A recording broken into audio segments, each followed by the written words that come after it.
What is going on, guys? It is Trifecta J here, back with episode 3 of my Royals franchise. The Royals are 8-4 to start off the season, had a 7-game winning streak after losing on opening day. So moving forward at 8-4, we have a potential walk-off situation in the bottom of the 10th against the San Francisco Giants. You can see the Cleveland Indians right now 13-1 and have a 4-game lead on us. The Indians off to a blistering start.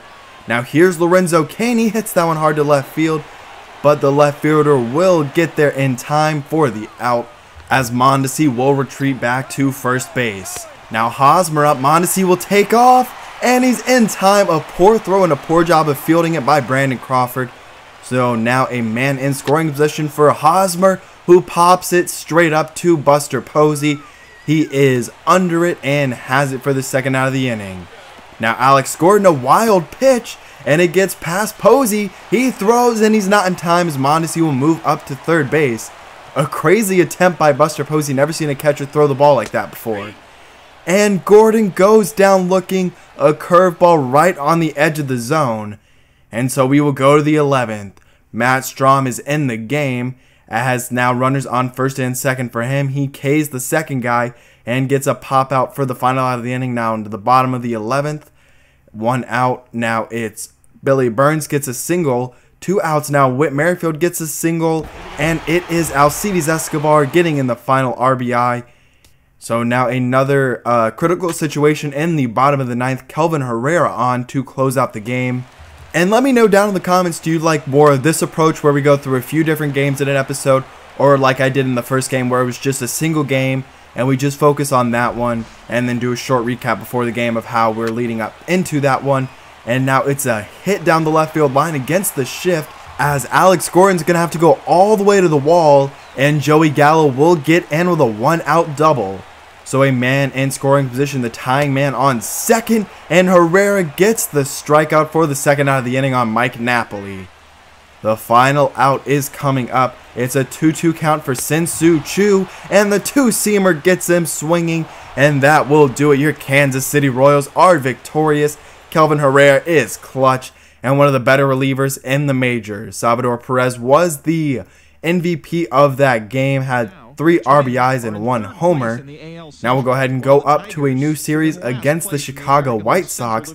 This one in Chicago, and the first game of the series, as 2 hits for the Royals in the first inning but nothing doing. Now another hit, or actually a walk that was, as still no score. A no-hitter through 3 though, as we have a solo homer from Eric Hosmer. And now with the bases loaded, no more runs were able to score. The first hit of the game for Ian Kennedy, or against Ian Kennedy I should say. A man on second, as a nice job of getting out of the inning for the White Sox. Into the top of the 7th, bases loaded. So we will go into the game with Jorge Soler swinging. He hits that to right field, but Garcia is there for the final out of the inning, so no more damage done. It's 1-0, and that will do it for the game. We were victorious. You can see the outfielders celebrate, as we will win a close one to open up the series. Ends up being 1-0. Not a lot of offense in this game. The Royals did have a good number of hits, I believe 10 hits on the game, but stranded a lot of runners. A nice outing for Ian Kennedy, 7 1/3, only 4 hits and 9 strikeouts. Does get the shutout. So we move forward, looking at the first month of the season. A better recap now, like I said, a 7-game winning streak, and then we lost 3 to 1 to Oakland and 2 to LA. Then we split the series with Texas and took the first game against the White Sox. So we will go into game 2 against the White Sox. Right now we have the #1 batting average in all of Major League Baseball. Our pitching is struggling though, more middle of the pack towards the bottom of the majors. In this game, we'll get to see Nate Carnes for the first time, the #5 starter in our rotation. He'll be taking on Derek Holland, who's off to a pretty good start this year, a 1.56 ERA in his first 3 starts. Jorge Soler batting second, and he hits that one, and Todd Frazier goes up and gets it for the second out of the inning. You can see our lineup. Billy Burns gets the start and will be leading off as our DH, with Whit Merrifield hitting 9th. Nate Carnes has really struggled this year. In 3 starts, has an ERA over 10. Hopefully he can have a good start today though and get back on track. The lineup for the Chicago Cubs has Tim Anderson leading off with Todd Frazier hitting cleanup. Jose Abreu is your number 3 hitter. Nate Carnes on the first pitch of the game throws to Tim Anderson. He hits that into the left center field. Alex Gordon's going to have to go all the way to the wall to get it. He does get there, and it's a lead-off single for Tim Anderson. A good start for the White Sox, not the start you want if you're Nate Carnes. Now the next batter's Melky Cabrera. He gets that into right field, and Tim Anderson will score the first run of the game. A quick lead for the Chicago White Sox. Only took under 5 pitches.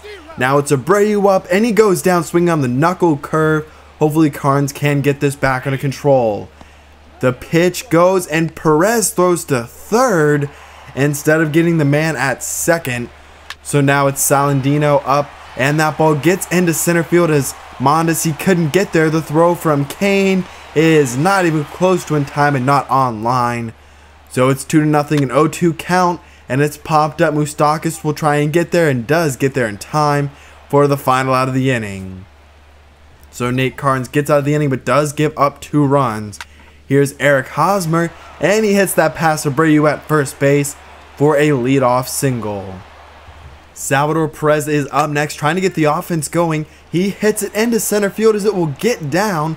May's throw will come in, and it's in time. Hosmer is out at second base. He hesitated to see if the ball would get down, and it did. And now it's a out at second and no damage done. So poor base running by Hosmer, also just unlucky with how that ball landed. Here's the hit, and Gordon can't get there, and it gets past and will go all the way to the wall. Kane gets it, fires it in, but it is a double for Todd Frazier. Next up is Jacob May, the center fielder. He pops that high into shallow center field. Kane is there and will throw it in, and that's the first out of the inning as Frazier is not able to advance. A 1-1 count with 1 out, and that is smoked into center field. And Frazier will be forced to stay at second once again. So men on first and second, 1 out. Tim Anderson up once again as he will hit the ball down the left field line. Cuthbert airmails the throw, and that will allow another run to score. That should have been maybe a double play. Instead, the inning will continue with runners on second and third. As now it's Melky Cabrera who hits it into right field. Soler's throw is not in time. So now it's runners on the corner for Carnes. He's really struggling once again in this start. That's a hard hit ball to center, but Kane gets there. However, Tim Anderson will be able to tag up and come in and score the 5th run of the game. Now Merrifield's a little lackadaisical in the outfield and allows the man to tag up and go to second, but that run will not score. It is Nate Carnes getting the strikeout of Todd Frazier. Now we'll advance in the game as it ends up scoring a few runs in the 3rd inning, and in the bottom of the 4th, I believe, is where this game starts to get out of hand. Jacob May does not get on base, but with 2 outs, Tim Anderson gets a hit. Then Cabrera walks, and a 3-run homer for Jose Abreu. So we will go ahead and go to the end of the game. Ended up coming all the way back, making it an 8-7 ball game. But I thought it was going to be a blowout, so I just ended up simulating to the end of the game. And the White Sox are able to celebrate another win and now can go for the sweep tomorrow in that game. You can see 8-7, 12 hits, a lot of work done in those first few innings, but after that, not much.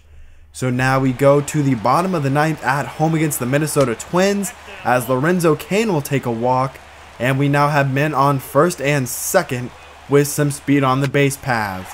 It's Hosmer, and he hits it to the second baseman, who's able to double up, and that is poor base running. And now it's Alex Gordon, and Lorenzo Cain will try and steal, and he doesn't get there in time according to the umpire. I thought he got his hand past the tag, but we run ourselves out of a chance to win this game as the Twins now have 2 men in scoring position, and in the bottom of the 10th, it's a leadoff double for Gordon, and Salvador Perez is able to bat him in as a good day from Brandon Moss, a homer and a couple of hits as we are victorious 4-3. We'll go ahead and move forward now towards the end of May. We have an injury from Ruben Rosa, and now simulating one more game, we win that 4-1. So a 15-9 first month. You can see some of the updates from our minor leagues. Pedro Fernandez is pitching very well. You have a couple of nice people playing well. Josh Stillmount is struggling mightily in AAA. He's one of our top pitching prospects, maybe our best prospect in our entire system. And now you can see Ricky Nolasco, who was claimed off waivers to start the year, is going to be moving into the rotation, and we will be putting Nate Carnes as the long relief pitcher, as Nolasco has pitched very well, and Nate Carnes has done the exact opposite. Looking at the stats now, 18 RBIs from Brandon Moss. He's playing very well. Could be a guy we look to move at the trade deadline if we're not competing for a playoff spot. Mondesi not playing a whole ton, but hitting .350 in limited opportunities. Matt Strom doing a good job as a sort of a setup guy with a 1.59 ERA. Kelvin Herrera with a ERA of 2. Ricky Nolasco, the reason he's moving into that starting rotation is his 1.67 ERA. Now we look at our AAA affiliate is Hunter Dozier with 18 RBIs so far this year. Not hitting for the greatest average, but hitting in the 4th spot in AAA is really driving in a lot of runs. A lot of walks for Luke Farrell, and a lot of strikeouts actually for Chris Young, who is pitching pretty well in AAA with a 2.72 ERA. Kyle Zimmer maybe finally starting to get together. He's been so injury riddled in his pro career so far. Hopefully he can maybe make it to the majors this year. Frank Schwindel, he is an older player, but he's playing very well in AA. I wish he was a few years younger, and he might be able to make an impact later on in his career, a few years down the road, but already being sold, it's hard to really picture anything like that. Andrew Edwards pitching well in 10 1/3. He has not given up a run, has a whip under 1, and could be a guy potentially moving forward who could be in the big leagues maybe this year. Now we look at some draft prospect. Ronnie Vigil, a lefty, 6'4" out of California. Closing pitcher Dan Magruder, 6'4" out of Arizona, only 18 years old, and would be ready in a couple of years. Danny Watley, a 19-year-old lefty. He's a little further away from the majors, but could be a nice peach for us with a lot of potential. And finally, Joe Owens, 18 out of Hawaii, only 5'11", but has some nice stuff. 80 out of 80 break, which is nice to see. But I hope you did enjoy today's episode. If you did, please leave a like down below.